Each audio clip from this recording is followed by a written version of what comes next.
Hi everyone, and welcome to the channel. My name is Infantry Pulse, and today we're going to be concluding the Flyer Top 5 videos with the Flying Shapeshifters. So these are dragons and beasts. So we've already done the classic weapon triangle, we've done ranged units, we've done mages, so we're finishing up today with the Shapeshifters. There are not a super large amount of these, but they are actually, a lot of them, quite good. They almost exclusively come with prefs, so that's really nice, and they are really unique units in a lot of ways. They do a lot of things very, very well. So without further ado, let's get into my pick for number 5. A dragon of starlight, a guide for travelers. That's me. So first up we have Lilith.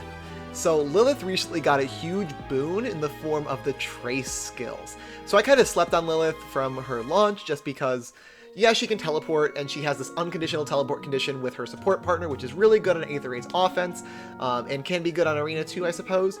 It has no use on Aether Raid's defense though, unfortunately. But that's about all she did, right? So she could come in, she could snipe down a unit, she could reposition out, she could do those kinds of things. But really, that was all she could do. But now she can fly in, snipe a unit that maybe your carry or whoever else might have trouble with usually, and then trace out so he can canto back. So that's like a really good niche to have, truthfully. So this is kind of improving on that. You could run a smoke skill in the C slot. I've chosen to run Odd Tempest to improve Canto even more, because after teleporting in, she can then retreat 4 whole spaces, which is kind of, it's not kind of, it is a lot. It's actually quite a lot. So being able to retreat 4 spaces is very, very good for her. Even just retreating the 3 spaces with speed defense near trace, that's good. I think the another thing that might hold her back is I don't think we're ever going to get a res near trace, just because dragons and Patrine would be, and I guess maybe something like a net would really be, those kinds of units would be the only ones that get any use out of that. But still, getting speed defense near trace can be good because she does have adaptive damage, so if the foe is ranged, she can hit defense.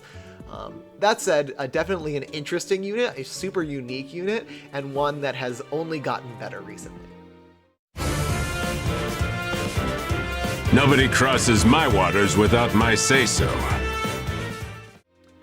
Next up at number 4, we have Pirate Tibarn. So Pirate Tibarn took all the things that regular Tibarn was already good at and made it better. So the main thing that he has that Tibarn doesn't is slaying. That's really the best thing that he has. He also has like a debuff effect on his weapon. He also, you know, has maybe a little bit better stat allocation. He's also colorless, so he has better universal matchups. So there's a lot more going for him over Tibarn, but the main thing is slaying.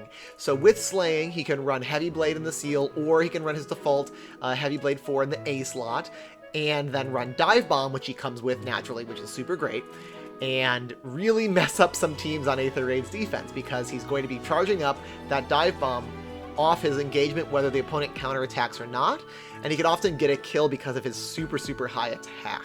So definitely a very, very strong offensive unit. Unfortunately, not useful in Arena because we don't have C dual flying. If we ever got that skill, I don't know that we will, but if we ever did get that skill, it would be very, very good for him. And he could actually do very, very well in the arena for sure, being able to fly in, get that Gale Force proc off, and retreat. That's very, very strong in an arena effect for sure. So a very good unit on Aether Raid's defense. Could maybe see some application in offense as well as a Gale Force unit, but definitely finds his niche as a huge nuke in Aether Raid's defense. Sometimes in war, we must take up arms against nice people. I grieve for them. Coming in at number 3, we have Myrrh. And I kind of had a hard choice here. Myrrh could be much higher on this list, but I think she finds a way around here. That's very debatable in terms of where her placement is on this list, but she's a super, super, super good unit. So the top 3 here are all really, really great units. So Myrrh's Great Flame Refine is excellent. It gives, based on a defense check, can prevent a foe from doubling her, so she has a follow-up suppression in her weapon, and then she has Dragon's Ire, which has, based on an HP ceiling, or HP floor, I guess, she has a guaranteed follow-up attack that cannot be stopped by things like impact skills, so kind of a half-null follow-up on Dragon's Ire there. So between those two things, she basically doesn't need her speed stat. All that said, she does actually get bonus stats from her weapon, and if you wanted to speed stack her, you absolutely could. So if you go with a speed boon and you go with, you know, maybe instead of Eye Out Shield, you decide to run Speed Defense Solo or something, definitely a possibility for her. And then you could actually run something like Dragon Wall in the B slot. Definitely also a very, very strong build. But Great Flame is a super, super great... it's a super great weapon, for sure, and Myrrh makes very, very good use of it. She's also been around quite often, and she's been rerun on kind of a lot of banners, so a lot of people have Myrrh, which is really good, because she seems to only be getting better as we get more and more of these Dragon exclusive skills, plus like flying exclusive skills like Attack Res Rhine, like I say Rhine every time, Attack Res Rain like you see here. So overall, a super good unit that is very, very powerful, not just in Aether Raid's offense, but also in Arena, and maybe even in Aether Raid's defense if you can make her work there. This outfit? More of your garish frivolity. Next up, we have Halloween Robin, and again, she's a very good unit. I think her stocks have gone down recently. I still decided to keep her above Myrrh. It's really debatable. So the reason why Halloween Robin's stocks have gone down recently is because of the prevalence of things like Null Follow-Up and the prevalence of things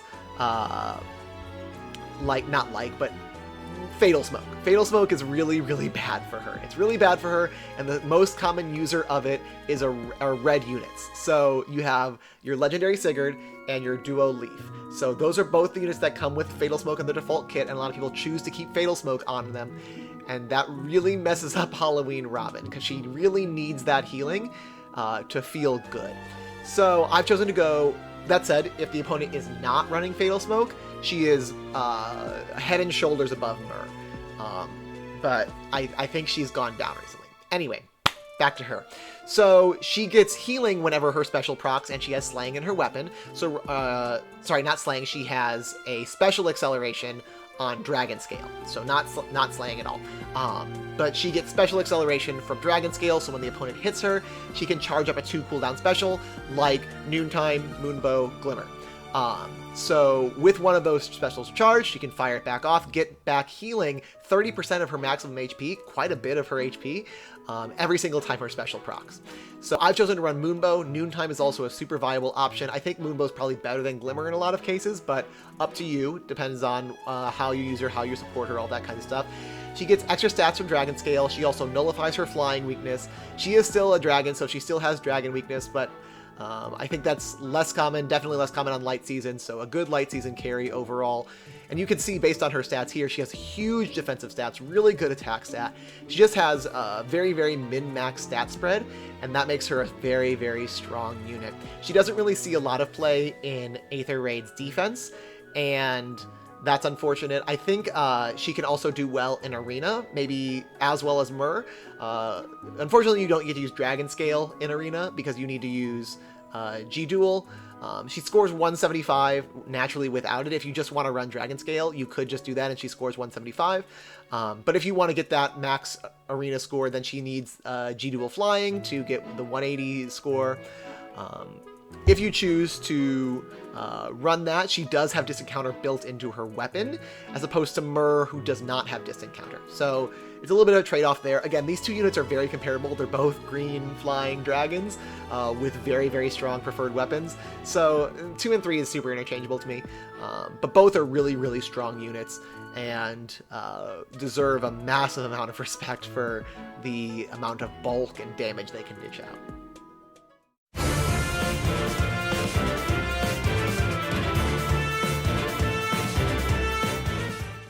So now we're going to do some honorable mentions. So the first honorable mention is going to be Tibarn. And Tibarn, to me anyway, is Pirate Tibarn, but worse. The thing about Tibarn is he is available in the normal pool, so he's easier to get. I don't really take that into consideration when I make these tier lists, but that is something to consider for you as a player. And he performs similarly in a lot of ways. The big thing, though, is that he doesn't have slaying, so he needs to count on either the opponent counterattacking or running Quick and Pulse in the seal. He's also red, which is also, he has worse matchups, especially against, things like Vector, who are very common right now. But he has better matchups against things like Brave Edelgard, I guess. So you win some, you lose some. But definitely a good, maybe not side grade, it's like a slight downgrade from Pirate Tibarn. So if you don't have Pirate Tibarn, running a regular Tibarn does the same thing very well still. Very, very well. I'm not trying to knock too much on Tibarn, but Pirate Tibarn is pretty much superior. He kind of power crept himself in that fashion. Still deserves a mention on this list, though, so he's on the list. Next up, we have Leanne, and Leanne is kind of interchangeable with Raisin, and this is kind of a Pirate Tibarn situation. I chose Leanne here because she's colorless. So colorless has a better matchup typically against a greater range of units, so that's why I've chosen colorless here. I've chosen an HP stacked set, and that's to avoid isolation from Bridal Fjorm, so that's why she has, HP +5 in the seal as well.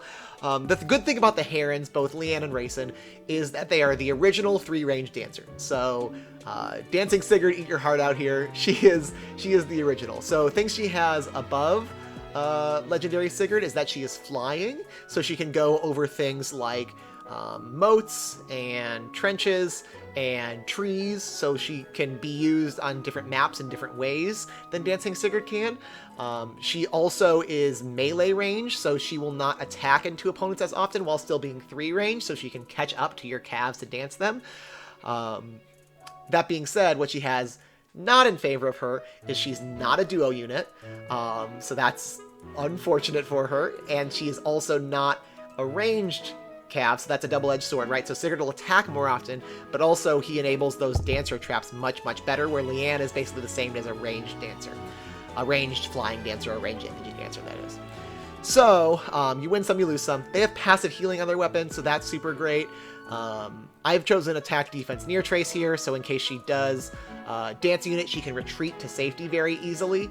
That's not always the best thing, but it is good to keep her transformed. So that's, that's my take on it. It's not really the most necessary skill in the world, especially considering who you have to fodder to give her attack, defense, near trace. But it is an option for sure, and one that she uses pretty effectively. And finally, in our honorable mentions, we have Duo Tiki. So Halloween Tiki and Ninian here. And I've shown in Aether Raid's offense set that's meant to be used with Lin Force. So Lin Force is a strategy that uses not legendary Lin. No, Ninja Lin to disarm trap, fly around, get multiple dances, and sweep a whole team. The good thing about this Halloween Tiki Ninian combo is that they're very good offensively. They're a melee nuke, and so they can fly in and really nuke down an enemy very, very easily. And then their duo skill allows them to dance up a unit from their same game, so Ninja Lin is from the same game, so she can be danced up by Tiki as long as she's within 2 spaces. So definitely very, very powerful in that aspect. Unfortunately, being a melee nuke is not really great. So she can find some use on Aether Raid's defense as well as Arena with something like the B-Duel. I can't remember her VST. I don't know if she needs B-Duel or not. Doesn't matter. But she can find use in all these modes. But being a melee nuke is not really the most ideal thing in the world, which is sad, because she is really good at it. I think she finds herself in kind of a similar place to Fallen Dimitri, where it's like, this is an incredible good unit. How do I use it? So you can use her, obviously. I think this Lin Force strategy is the best way to use her. But I think she has a hard time being, a melee nuke. She has a hard time finding a super good niche there. But in a future meta where melee nukes are more potent, I think that she could do extremely well. Scarily, disturbingly, thoroughly well, because of how much damage she can put out with the effect from her weapon, giving her bonus attack damage based on her defense buffs, and then with everyone giving her, plus 10 defensive buffs. It's just a lot of stats she can stack on her offenses, and that's really scary.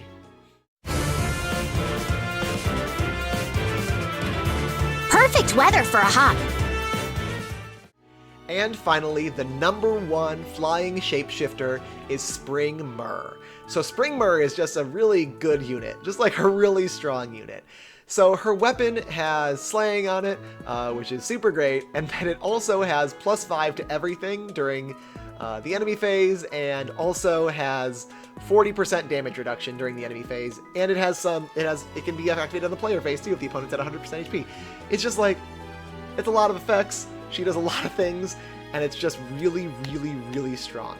She is direly weak to something that cuts through damage reduction like Deadeye, but other than that, and even then, she has so much stats that it's hard to do that. So like, yeah, Deadeye cuts through her damage reduction, but if you don't have a huge attack stat to go with it, like, you're doing, like, if you have like 65 attack, that's a pretty good attack stat, right? If you have 65 attack initiating onto her, on this build, she has what? You're gonna get debuffed by 4 by attack defense range, so you're at 61. She's getting +5 to her defense from her weapon, so she's at 56 defense. So 61 versus 56, you're dealing 5 damage times 2. Congratulations, you cut through her damage reduction. You dealt 10 whole damage. Blah, like, that's not enough. So on top of having that huge damage reduction, she has just a great stat spread overall. She can run Dragon's Ire, she can run Dragon's Wall, she can do both of those things super, super well. This is also, just to be noted, this is her base kit, and it's like one of her best kits. So in terms of investment, that's just like silly that she does it so well. But a very, very strong unit. Not to mention, if you can actually use her duo effect, or her harmonize effect rather, she can nullify her dragon and flying weakness, which is insane. I run Io Shield here because this is an 8th offense set. If you're running her in something like Arena, you wouldn't need Io Shield because you could just press the win button. But on 8th offense, you're not going to be able to use it that often because there's Duo's Hindrance all the time. You can run her on 8th defense as a frontliner also, and she can activate your Duo's Hindrance for you. So like, she's really good. She's just a really good unit overall, and one that is super hard to deal with. People talk a lot about like how good Fallen Edelgard is lately. I think Spring Myrrh is on that same level of super scary to face, and must be accounted for. And yeah, just a super strong, thick, hard-hitting unit. And that is the video, everyone. I hope you guys have all enjoyed watching it. That is the end of our flyer videos. So we'll be doing either cavalry or armored yet. Haven't really decided. We'll also be doing a flyer master tier list. So be on the lookout for that. We'll have a special guest on the channel to do that with me, so that'll be exciting. Make sure to like the video if you enjoyed the content. Make sure to subscribe to the channel if you haven't already. There's a link below to the Discord channel where I stream all of my 8th offense content. There's also a link to the Discord where I stream Fire Emblem 3 Houses and then play games with people from the Discord. I play Mario Kart and Jackbox and all that kind of stuff. We have fun. So make sure to follow me on those, hit up the Discord, make some new friends that way. And until next time, I will see you guys later. Thanks so much for watching. Bye!